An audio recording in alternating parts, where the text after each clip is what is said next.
What are T accounts? Let me tell you how accountants use this important tool when analyzing business transactions.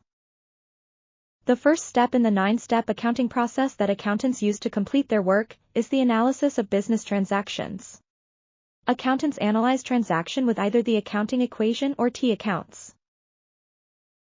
Just like a golfer might picture taking a swing before actually doing so, and a tailor pins the material before sewing, accountants use T accounts to map out what the final product looks like.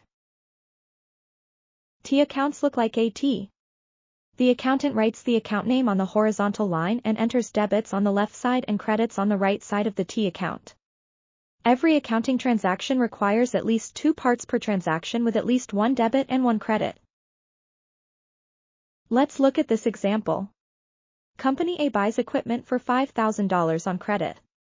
In step 1, the accountant analyzes the transaction and determines what accounts increased or decreased. In this example, the company now has more equipment but also more monies owed to a vendor because the company bought the equipment on credit. So, equipment increased and monies owed to a vendor increased too. In step 2, the accountant determines the account type for the accounts that increased or decreased in step 1. In our example, we have equipment, which is an asset. And, we also have monies owed to a vendor. That is a liability. In step 3, the accountant uses the dealer mnemonic to determine whether to debit or credit the accounts. In our example, we identified that equipment is an asset and it increased. We now find the assets on the left side of the dealer mnemonic and this graph tells us that asset accounts increase with debits. Okay, so we know that we need to debit equipment. What about the second part of the transaction, where we said that liabilities increased too because the company bought the equipment on credit?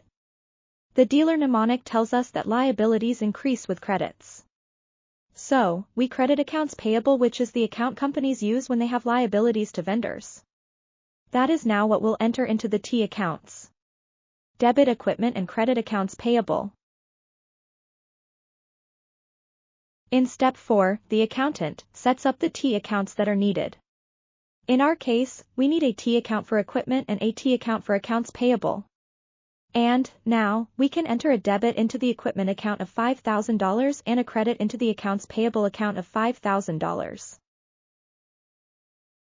I hope this video helped you and you now feel more comfortable with T accounts.